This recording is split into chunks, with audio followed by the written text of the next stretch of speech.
Hey folks, welcome into another Wednesday stream. Trying to do these every Wednesday at noon Central. This week I'm back with the questionable quotes. It's been about a month since the last one, but I've been wanting to get those going again, and so we're going to take a look at that here in a minute. If you're following us here on Facebook, or if you're not following us, be sure to do so. Click like on the page. I'm also always uploading these to the podcast feed, the Church Reset podcast, and the Focus Press YouTube channel. So whichever way you like to consume your content best, I prefer the podcast feed because it delivers right to your phone, but of course you can do the same on YouTube. Follow Focus Press and turn your notifications on. Get the latest videos, the Think Deeper podcasts, Godly Young Men, things like that come out on the Focus Press YouTube channel. So keep an eye on us there. As always, there's the email list at focuspress.org is the best way to keep up with everything we're doing. But we're all over the place. Video, audio, articles, books, all kinds of stuff trying to help strengthen your faith. So let's talk about the questionable quote of the week. And actually, it's going to be a few of them. I've got a headline one that I want to look at, but a few of them, they're things you overhear at funerals, and they're often intended to give comfort. They're often intended to kind of bring God's hand in everything into the picture, but I think, number one, they don't give the comfort that they intend to. Number two, they're incorrect. And number three, I think correct theological views on these things actually give more comfort, as you would assume, as makes sense with God's way of doing things. So why I say that is, let's talk about the first one. It's heaven gained another angel. Sometimes you'll see that even printed on the little handouts from funeral homes. There's a little poem about God, you're getting your wings and things like that. Where in the Bible does it say we turn into angels? I know, like, we kind of have this concept of heaven, of the clouds, and you go through these golden gates and you float, and everybody's playing a harp and things like that, and these goofy TV depictions of what heaven is, but none of that really comes from the scriptures. When you dig into angels, there's all kinds of different representations of them. Sometimes it is the bright, shining clothes. The wings is not really part of it. Of course, there's the cherubim and the seraphs and things like that.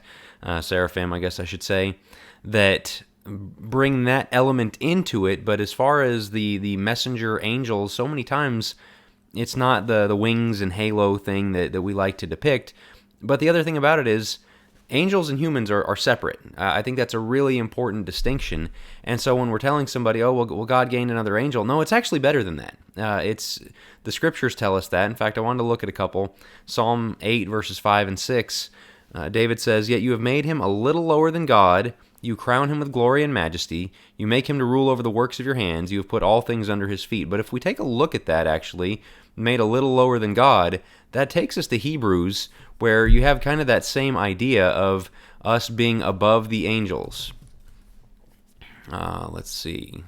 Back that up. Hebrews 2, verse 5, he says, "For he did not subject to angels the world to come, concerning which we are speaking. But one has testified somewhere, saying, What is man that you remember him, or the son of man that you are concerned about him? You have made him for a little while lower than the angels. You have crowned him with glory and honor. You have appointed him over the works of your hands. You have put all things under subjection under his feet." And so a little bit of a different phrasing there that's brought forth into Hebrews. Of course, both of them inspired scriptures. But the point being, while on this earth, we're below, almost in a geographical sense. They're in heaven and we're here. But for a little while we're lower than the angels. But that's not always going to be the case. And Jesus came to be lower than the angels. Now he's with glory and honor above the angels. That the Hebrew writer is kind of making that application of it. But we as humans, the same thing. It's a little while we're lower than the angels. But we don't turn into angels. We kind of rise above them in the pecking order. And this is brought out in 1 Corinthians 6, where Paul says, "Do you not know that we will judge angels?" That's interesting that we will judge angels. Angels are ministering spirits, we're told. That they are these servants, but they were created. They don't have the same ability to be glorified in the same way we do. They don't have the ability to become like Christ in the same way we do. And so it's an exciting thing. I think the comfort is you're near God, you're one of those incredibly bright, dazzling beings, but no, it's a fuller version of yourself. Your spirit goes to heaven, and you're eventually going to be embodied in resurrection in a glorified sense, way better than anything the angels get. And so that's one of the three I wanted to talk about. The second one, you'll see this as well, said at funerals, well, God must have needed them. No, God has no need at all. Three persons in one, Father, Son, Holy Spirit, there's no need there. He didn't create us because he needs us. He doesn't need us to get things done. You kind of think of in Esther of where Mordecai tells her, look, you can do this. Maybe God brought you to this for such a time as this, but if not you, then somebody else. God's purpose is going to go on with or without you. The same is true for the things going on outside of this world, in the spiritual realm. God doesn't need any of us.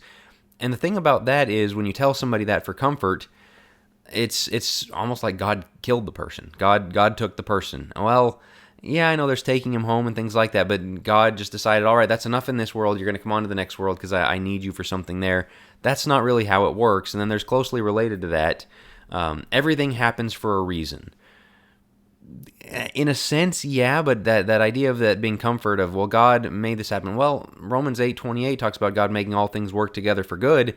That doesn't mean he makes them all happen, especially in particularly tragic circumstances. Obviously, it's something to grieve anytime somebody passes, but when a child passes, when there's a sudden, unexpected death, a car accident, or a crime, I mean, things like that are very just unexpected ways that somebody passes, to say, well, everything happens for a reason. God must have needed them, things like that. There's not comfort in that. Sometimes the reason is evil. Sometimes the reason is we live in a fallen world that does have cancer and other diseases and sicknesses and car accidents and natural disasters and things like that. The reason is because of sin. We live in a fallen world. But the beauty of it is we're going to a better world. We're looking forward to a day where all of that is put to an end, where all things are made new, all the promises we have of Scripture. And so it's thinking on a higher level that gets us kind of out of this, well, God must have basically put this person to death to cause...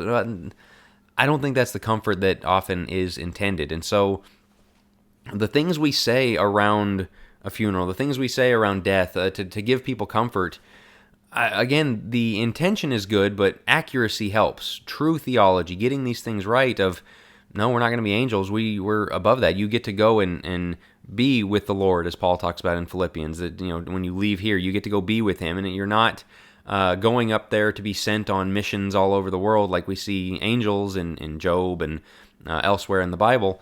No, you get to be with him. You get to sit at his table. You're going to live with him for all of eternity.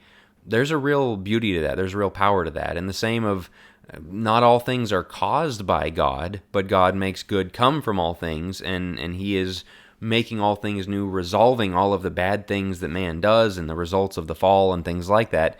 That's the hope that we have. And so we need to be careful with these things. And that's one of the main reasons for these questionable quotes videos, is to get at the importance of getting the small things right. That theological quibbles here and there might seem like nitpicking. They matter. They matter about the hope we have. They matter about what we view our purpose here on earth to be. And so that's this week's questionable quotes. For about 2 months now, I have been promising Thursdays through the text. I think I'm going to try and get that started tomorrow, November 14th.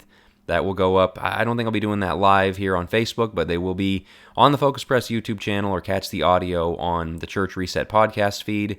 Just short 10 to 15 minute looks at the book of Mark. We're going to go just through the text consecutively and work through that one to start with. So keep an eye on that. We've got so much going on here at Focus Press. Think Deeper podcast this week had Dr. Brad Harrab on to talk about parenting.